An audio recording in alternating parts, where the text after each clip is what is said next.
राम राम। हमारे बीच में हमारे बहुत ही आदरणीय अखिल भारतीय कांग्रेस कमेटी के ओबीसी विभाग के चेयरमैन, हरियाणा के पूर्व वित्त मंत्री रहे आदरणीय कप्तान अजय सिंह जी, जिन्होंने बहुत लंबा संघर्ष किया है इस पूरे इलाके के लिए। जैसा आप जानते हैं, हमारे बहुत ही संघर्षशील एक ऐसे दक्षिण हरियाणा महेंद्रगढ़ से जो हरियाणा की विधानसभा में गूंजते हैं, और इस इलाके की उन्होंने भी एक तपस्या की है, इस इलाके की बहुत लड़ाई लड़ी है पूरे प्रदेश के अंदर, जिन्होंने पहचान बनाई है अपने संघर्ष से। आदरणीय रावधान सिंह जी, हमारे पूर्व मंत्री गुड़गांव से, गुड़गांव में जो आप विकास देख रहे हैं, जब हमारी सरकार थी उस समय एक मंत्री के रूप में जिन्होंने बहुत बड़ी भूमिका उस विकास को आगे बढ़ाने में उनकी रही थी, उस योजनाबद्ध तरीके से गुड़गांव कैसे आगे जाए।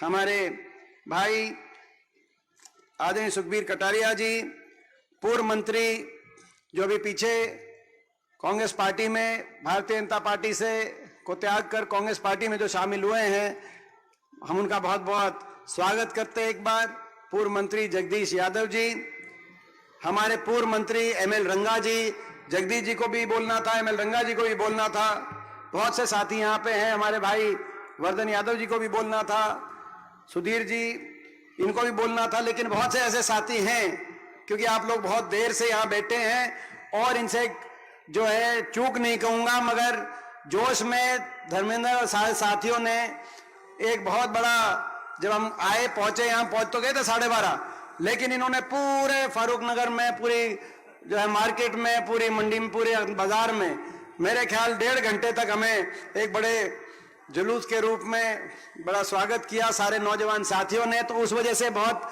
आप देर तक यहाँ बैठे हैं, तो बहुतों को बोलना था, लेकिन उन सब की आप हाजिरी लगाना जिनको बोलना था, जिन्होंने समय का दान दिया। एक बार उन सब के लिए एक बार हाथ जोड़ के ताली, जो अपना जो सारे बोलना चाह रहे थे लेकिन सबने समय का दान दिया है। हमारे भाई अनिल पालावास जी, इनको भी बोलना था, ये बड़े अच्छे वक्ता हैं। हमारे गजय सिंह कबलाना जी, सुनीता वर्मा जी, अमित यादव जी, मुकेश सैनी जी, मनीष खटाना जी, पंकज डावर जी, ये सारे बोलने की लिस्ट में थे। एसीपी राजवीर जाखड़ जी, महाराज सिंह जी, पल चौधरी जी, मुकेश शर्मा जी, जीता प्रधान जी, अमरजीत प्रधान जी, सुभाष गुर्जर जी, तेज गुलिया जी, चौधरी संतोष सिंह जी, दिनेश ठेकेदार जी, योगेश यादव जी, सतपाल दौलताबाद जी, सुरेश कटारिया, हरीश पंगाल, प्रदीप बेरोड, नीरज यादव, रोहतास नंबरदार, शेखर गुजर, धन सिंह तंवर जी, देवेंद्र शोरान जी और बहुत से साथी, हो सकता है किसी का नाम इस लिस्ट में, भाई अमरजीत जी और सभी साथी जो आज मंचासीन है, और खास तौर पे, विशेष तौर पे जिनके आज आयोजन में हम लोग यहाँ पहुंचे हैं, जिन्होंने बड़ी मेहनत करी, जिनकी तबीयत भी पिछले 3 दिन से बहुत खराब, और ऐसी खराब थी कि ऐसा लग रहा था कि खुद भी इतनी तैयारी करने के बाद इस सभा में पहुंच पाएंगे कि नहीं पहुंच पाएंगे। और मेरे बड़े विश्वास पात्र साथी हैं हमारे भाई धर्मेंद्र जी, जिनको मैं बहुत बहुत बधाई देना चाहता हूं, बहुत बहुत मुबारकबाद देना चाहता हूं कि आज फारूक नगर में इतनी बड़ी सभा, किसी जिले के मुख्यालय पे तो सभा हो सकती है पूरा जिला जोर लगाए, लेकिन फारूक नगर के अंदर इतनी बड़ी सभा जो आपने अपने प्रयासों से और सभी के सहयोग से जो आज यहाँ पर इस सभा कराने का काम किया, आप भी बधाई के पात्र हैं। और आप सब जो इस सभा में शामिल हुए, मैं आप सबको भी बहुत बहुत इस अवसर पर शुभकामनाएं देता हूं, बधाई देता हूं, और मैं धन्यवाद देता हूं कि आपने इतनी बड़ी संख्या में यहाँ पहुंचकर हमारा हौसला बढ़ाने का काम किया है। क्योंकि आपको पता है हम लड़ाई लड़ रहे हैं, और जब ये लड़ाई ऐसी सरकार से लड़ रहे हैं, बीजेपी के पास 2-2 सरकारें हैं, एक दिल्ली में, एक चंडीगढ़ में है, 2-2 पार्टियां हैं, बीजेपी भी है, जेजेपी भी है, सत्ता बल भी इनके पास है, धन बल भी इनके पास है, मीडिया बल भी इनके पास है, तंत्र बल भी इनके पास है। हमारे पास कुछ है इस लड़ाई लड़ने में, तो आपका आशीर्वाद और आपका दिया हुआ हौसला है, जो आज आपने बहुत हौसला हमारा बढ़ाया है। मैं आप सबका बहुत बहुत धन्यवाद करता हूं। और मैं विश्वास दिलाता हूं ये आपका आशीर्वाद रंग लेके आएगा, हरियाणा में बदलाव लेके आएगा, ऐसा मैं आज आपको विश्वास दिलाता हूं। जो आपने यहां पर पहुंचकर जो आपने सहयोग किया है, ये सहयोग खाली हाथ नहीं जाएगा। अगले कुछ महीने के बाद हरियाणा में कांग्रेस पार्टी की सरकार लेके आएगा, आपकी सरकार लेके आएगा, ये मुझे आज मैं विश्वास के साथ आप कहता हूं। और मैं क्यों इस विश्वास से कह रहा हूं, क्योंकि इस सरकार का कार्यकाल आपने देख लिया। 2014 से लेकर अब तक 2014 में बड़े बहुमत से सरकार बनी, केंद्र में भी और हरियाणा में भी। हम हरियाणा की बात करें तो हरियाणा में भाजपा को पहली बार बहुमत मिला, खट्टर सरकार बनी। 2019 में खट्टर दुष्यंत सरकार बनी। लेकिन इस सरकार के जब अब 4 महीने शेष बचे हों, 4 ही महीने बचे हैं, क्योंकि 1 महीने के बाद लोकसभा चुनाव है कि नहीं है, मैं पूछना चाहता हूं। 1 महीना जनवरी गई, फरवरी बची है, और 30 मई को देश की सरकार का गठन होता है। पिछली बार 30 मई को प्रधानमंत्री जी ने शपथ ली थी, तो उसके बाद जून, जुलाई और अगस्त, सितंबर में फिर इलेक्शन। अगर टाइम पे भी होंगे तो इनके पास बिना आचार संहिता के 4 महीने से कम का समय इनके पास बचा है। तो जब 4 महीने बचे हों, किसी सरकार का तो तराजू पे तोलकर फैसले करने का जनता का समय आ जाता है कि इन्होंने कैसा काम किया। हरियाणा में खट्टर साहब ने कैसा काम किया, लोगों की सुनवाई की नहीं की, लोगों का सम्मान किया नहीं किया, योजनाबद्ध तरीके से विकास किया कि नहीं, हरियाणा को आगे लेके गए कि नहीं गए, भाईचारा खुशहाली हरियाणा में आई कि नहीं आई, ये सारी बातों को तोल के फैसला करने का समय आता। इनको लगभग 10 साल हो गए। इन 10 साल में इनका ये रिपोर्ट कार्ड है कि जो हरियाणा 2014 से पहले, अगर हम याद करें कांग्रेस पार्टी की सरकार के समय, जो हरियाणा विकास दर में देश में नंबर 1 था, प्रति व्यक्ति आय में हम नंबर 1 थे, प्रति व्यक्ति निवेश में नंबर 1 थे, खिलाड़ियों के सम्मान में नंबर 1 थे, किसान के हितकारी फैसले और गरीब कल्याणकारी की योजनाओं में देश में हरियाणा का नाम आता था, और कानून व्यवस्था में देश में सबसे सुरक्षित प्रदेश हरियाणा माना जाता था। आज वही हरियाणा 10 साल की इस खट्टर दुष्यंत सरकार के बाद देश में विकास दर में तो 17वें नंबर पे है, और ये केंद्र सरकार बता रही है, नीति आयोग, देश में नंबर 1 पे अगर पहुंच गया तो आज बेरोजगारी में देश में नंबर 1 पहुंचा दिया इस सरकार ने। हर घर में एक पढ़ा लिखा नौजवान, शिक्षित नौजवान, आज बेरोजगारों की फौज खड़ी हो गई हरियाणा के अंदर। सरकारी नौकरी समाप्त कर दी गई, या तो समाप्त कर दी गई 2 लाख से ज्यादा पद हरियाणा में। केंद्र सरकार में भी बड़ी बड़ी जो पीएसयू हैं उनको बड़े उद्योगपतियों के हवाले कर दिया गया।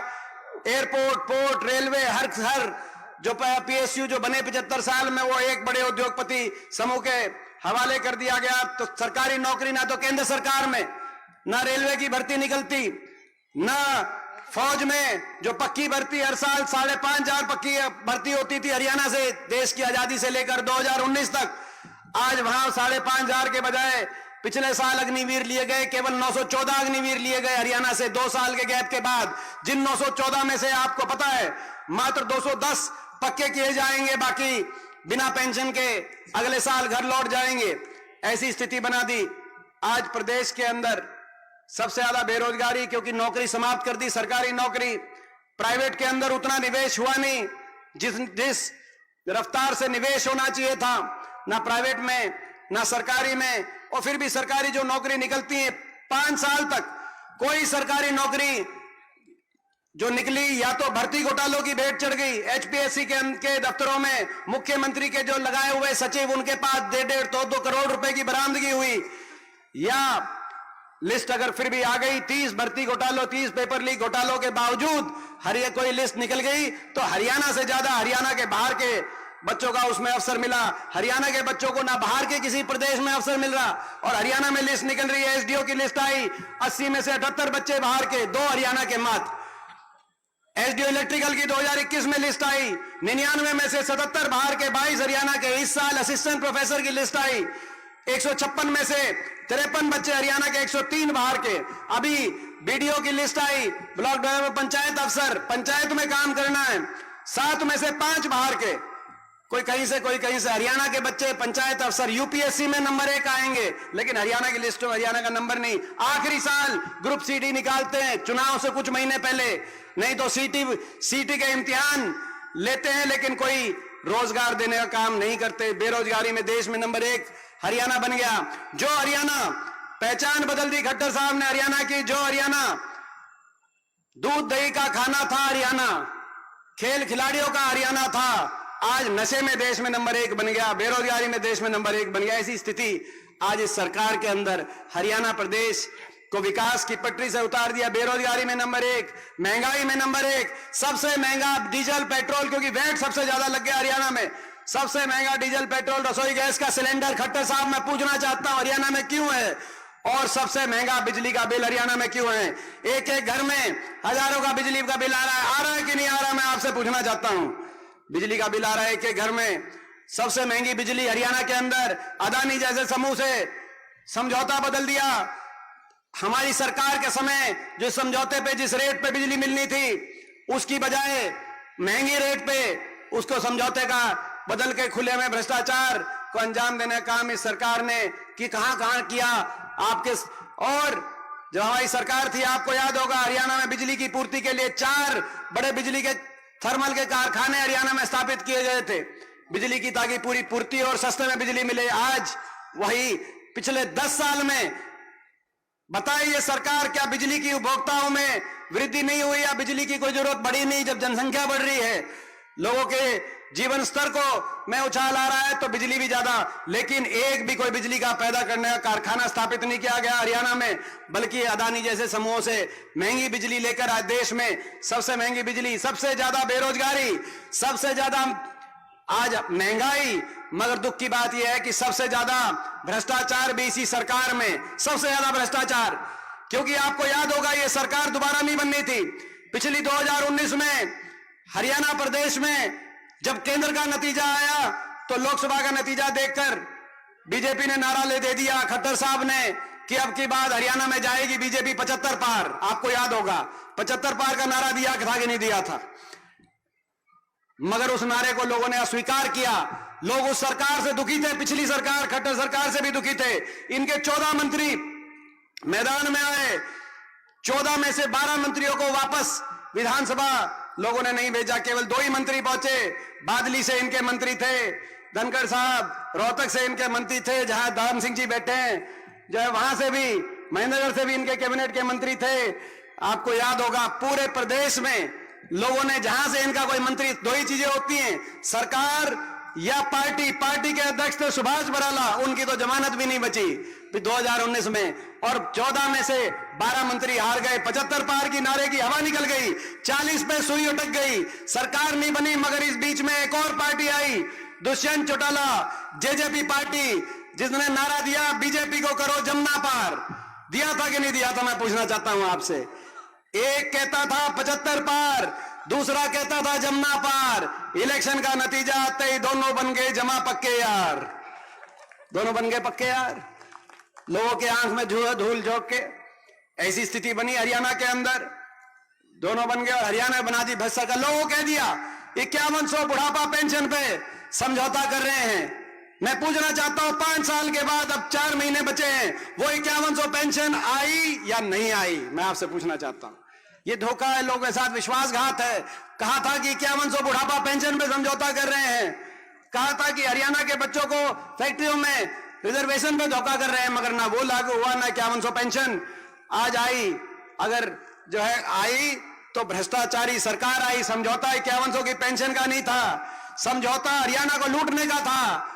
लूटने का काम कर रहे हैं जितने मंत्री, सबको पता है गुड़गांव में कौन लूट रहा है, सबको पता है झज्जर में कौन लूट रहा है, माइनिंग में कौन लूट रहा है, शराब महकमे में कौन लूट रहा है, एक्साइज महकमे में कौन लूट रहा है। सबको पता है कि भाई कौन डबल इंजन से लूटने का काम कर रहा है। मैं गलत तो नहीं कह रहा, ये डबल इंजन से लूटने का काम कर रहे हैं और हरियाणा को विकास की पटरी से उतारने का काम कर रहे हैं। 5 साल केवल लूट।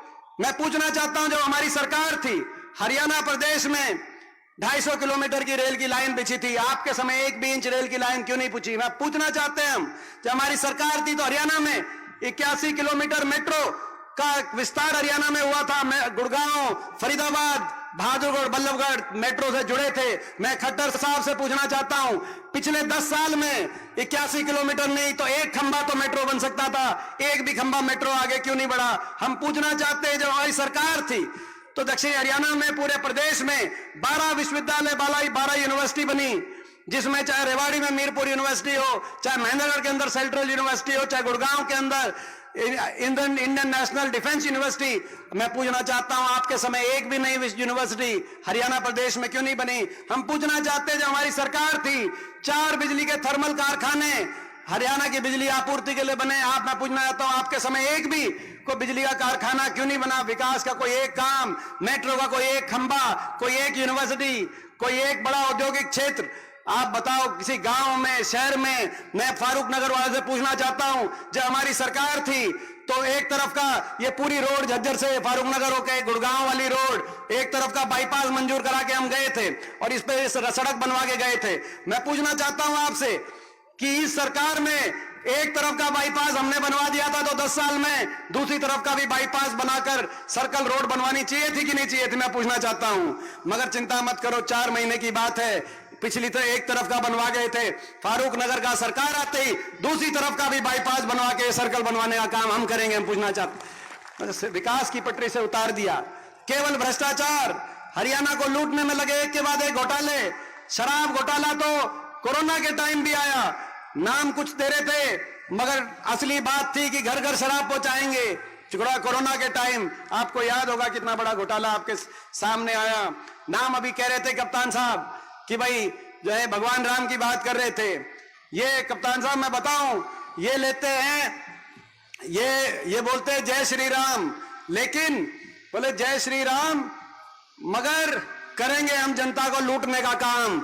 हम भी बोलेंगे जय श्री राम, बोलो जय श्री राम भाई, हम भी बोलेंगे जय श्री राम, लेकिन करेंगे हरियाणा को देश में सबसे आगे लेके जाने का काम। ये हमारा जो है मैं समझता हूं संकल्प है। तो ये आज हरियाणा प्रदेश को विकास की पटरी से इन्होंने उतारा। मगर उससे भी बुरी बात, अहंकार। इस सरकार में इतना अहंकार, 10 साल की इस सरकार में मैं समझता हूं कि कोई ऐसा वर्ग नहीं हरियाणा में जो इनके अहंकार का शिकार ना हुआ हो।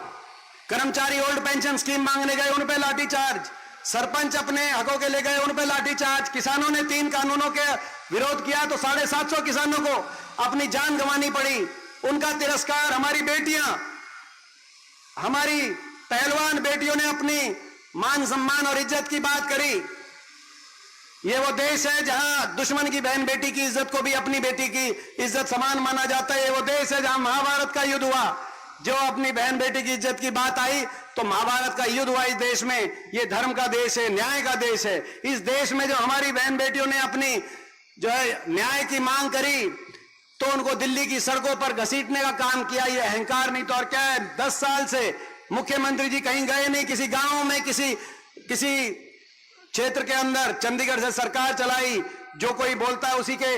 मगर अब आखिरी वर्ष जब चुनाव का साल है तो चुनाव के साल में जन संवाद के नाम से लोगों के बीच में जा रहे हैं और जहां जा रहे हैं जो कोई उनसे सवाल पूछता है उसी को निशाने पे लेते हैं। एक महिला ने कहा कि इतनी बेरोजगारी हो गई, यहां फैक्ट्री लगवा दीजिए। तो बोला आपको बिठा के चंद्रयान में आपको चांद भिजवा देते हैं वहां पर। आपने देखा होगा एक जगह सिरसा में एक नौजवान खड़ा हुआ तो कहा कि किसान की समस्या है। बोला तो ये दूसरी पार्टी का लगता है, इसकी पिटाई करवाओ। इतना घमंड, पिटाई कराने का अधिकार तो किसी सरकार में, किसी मुख्यमंत्री या किसी मंत्री के हाथ में किसी ने दिया नहीं। इतना काम तो किया नहीं खट्टर साहब, मगर घमंड 7वें आसमान पे। भाई जी ये आप, मैं समझता हूं कि ये आज हम कण कण में हमारे भी राम है और राम ने जो लड़ाई लड़ी थी वो अहंकार तोड़ने की लड़ाई लड़ी थी। लंका जाके अहंकार चकनाचूर किया गया था। आपका अहंकार भी, ये राम का देश है खट्टर साहब, यहां आपका अहंकार भी ज्यादा लंबा नहीं चलेगा। हरियाणा आपके अहंकार को भी तोड़ने का काम करेगा, ये मैं कहना चाहता हूं अहंकार में।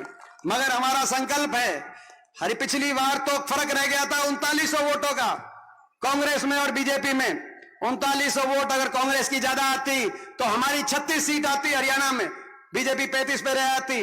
मगर छल हो गया, जेजेपी वाले आ गए।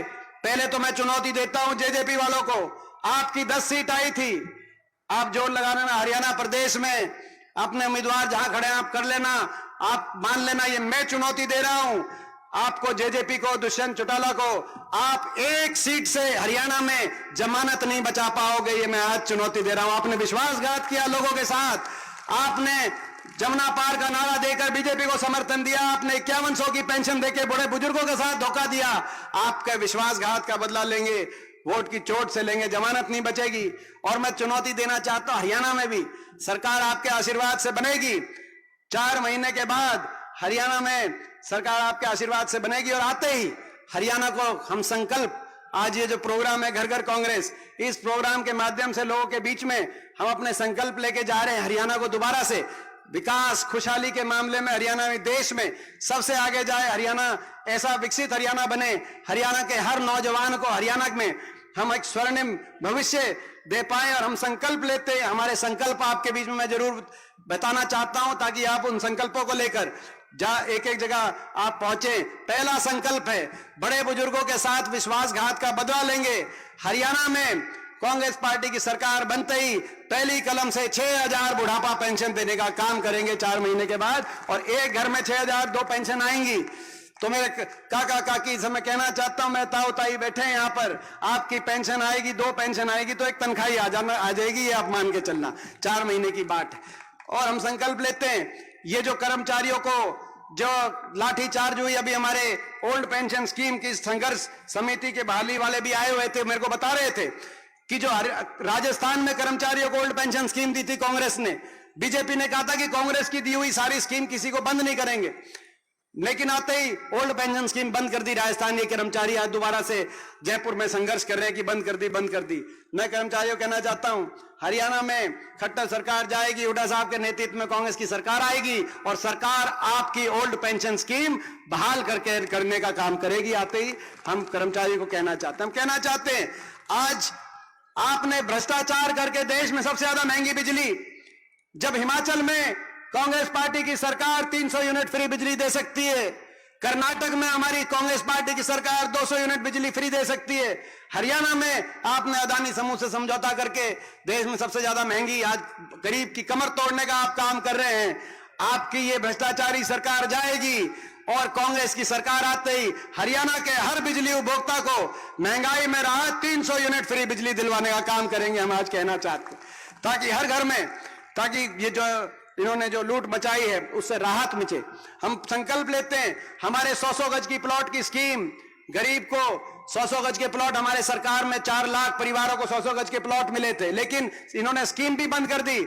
जहां प्लॉट नहीं मिले, जिन वंचित परिवारों को उनको प्लॉट आगे नहीं मिले, जहां मिले उन पे ना मकान बने, ना उन पे कोई उन कॉलोनियों का विकास हुआ। 100-100 गज की प्लीज स्कीम दोबारा शुरू करेंगे। जो परिवार वंचित रह गए थे, हमारे गरीब वर्ग के परिवार, हमारे SC वर्ग के परिवार, हमारे BCA समाज के परिवार, हर वंचित परिवार को 100 गज का प्लॉट दिलवाने का काम करेंगे और 100 गज के प्लॉट पर 3.5 लाख की सरकारी सहायता से इंदिरा आवास योजना का मकान बनवाने का काम करेंगे। जाइए, हम आज ये भी हम संकल्प लेना चाहते हैं। हम संकल्प लेना चाहते हैं, आज जो है महंगाई, जो 400 रुपए में सिलेंडर था, आज वो कितना हो गया, 1100 रुपए में सिलेंडर पहुंच गया, 1000 के आसपास रहता है, कभी ऊपर नीचे। जबकि दुनिया में अंतर्राष्ट्रीय क्रूड बाजार के अंदर तेल, कच्चे तेल की कीमत इतनी सस्ती हो गई, मगर सबसे महंगा डीजल पेट्रोल सिलेंडर आज गैस का हरियाणा में और हिंदुस्तान। तो भाई ये सिलेंडर जो 400 रुपए में था, अपनी सरकार आते ही सारी हमारी महिलाएं बैठी, मातृशक्ति, भाई हर गृहिणी को, हर माता बहन को 500 रुपए में सिलेंडर दिलवाने का काम करेंगे। हम ये संकल्प लेते हैं। हम संकल्प लेते हैं, किसान को न्यूनतम समर्थन मूल्य की गारंटी दिलवाने का काम करेंगे, खेल खिलाड़ियों को उचित मान सम्मान दिलवाने का काम करेंगे और नौजवान को हरियाणा के अंदर काम दिलवाने का काम करेंगे। जो हरियाणा में सारी नौकरी समाप्त हो गई, सरकारी नौकरी, उनको बहाल करने का काम करेंगे। और हरियाणा में आपकी सरकार बनेगी तो देश में हरियाणा, जो देश की फौज में जो हरियाणा का योगदान है, उसको देखते हुए हम लड़ाई लड़ेंगे इस अग्निपथ योजना को वापस लेके और दोबारा से फौज में पक्की भर्ती शुरुआत करने के लिए केंद्र सरकार से भी लड़ाई लड़ेंगे। मगर उस सब के लिए आपका साथ और आपका सहयोग, इस सब के लिए आपके साथ की और सहयोग की आवश्यकता है।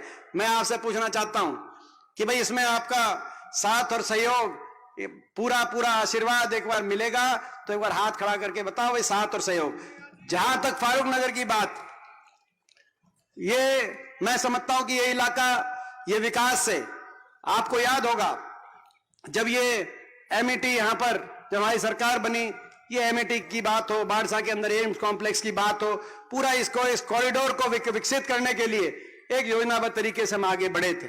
कई और योजनाएं थी, ट्रेन रेल की बात थी, फारूक नगर में कनेक्टिविटी की बात थी, दिल्ली से कनेक्टिविटी जोड़ने की बात थी। वो सारी की चीजें, एक तरफ का बाईपास बन गया, दूसरे तरफ का बाईपास बनाने की बात, वो विकास की सारी परियोजनाएं उधर की उधर जहां थी वहीं है, उसके आगे इस सरकार ने कुछ बढ़ाया नहीं। दोबारा से विकास का पहिया घूमेगा, फारूक नगर के दूसरी तरफ का बाईपास भी आएगा, यहां पर स्टेडियम भी आएगा, कॉलेज भी आएगा, मेट्रो भी आगे बढ़ेगी और भाई दोबारा से हरियाणा देश में आगे विकास में जाएगा। ये हम संकल्प लेते हैं। इस संकल्प में मगर इस बार मुझे पूरा विश्वास है कि भाई ये जो गुड़गांव जिले की सारी सीट है, पहले लोकसभा का चुनाव है और फिर विधानसभा का चुनाव, इस बार गुड़गांव जिले से पूरा साथ और सहयोग, और मैं बधाई देना चाहता हूं हमारे भाई धर्मेंद्र को, क्योंकि भाई जब इसने प्रोग्राम लिया, पिछली बार भी प्रोग्राम किया था, पिछले प्रोग्राम में कौन कौन था, एक बार हटा के बताइए भाई पिछले प्रोग्राम में कौन कौन था। तो भाई देखो हाथों ने हाथ खड़े किए, इसका मतलब आज का प्रोग्राम पिछले से दुगना है। तो भाई पिछली बार से भी दुगना प्रोग्राम, और जो हम मार्केट में से गए, बाजार में से गए, सभी ने जिस तरीके से, जिस भावना से आशीर्वाद दिया, बहुत ही मैं समझता हूं कि आज मैं बधाई देता हूं भाई धर्मेंद्र को और पूरी टीम को। आज छत्तीस बिरादरी यहां पे पहुंची है और इतना अच्छा आपने जो सहयोग दिया, इतना अच्छा जो हौसला बढ़ाया है, उसके लिए हम बहुत बहुत धन्यवाद करते हैं। लेकिन हरियाणा में चुनाव से पहले जो लोकसभा का चुनाव है, उस चुनाव में आप सबको जो है अभी से जुट जाना है। घर घर कांग्रेस का जो कार्यक्रम है उसमें भी जुटना है और चारों तरफ जो है उसमें मैं समझता हूं हमारे संदेश को लेकर आप जाओगे, हमें पूरा विश्वास है। आप सबका बहुत बहुत धन्यवाद। जय हिंद और जय राम जी की।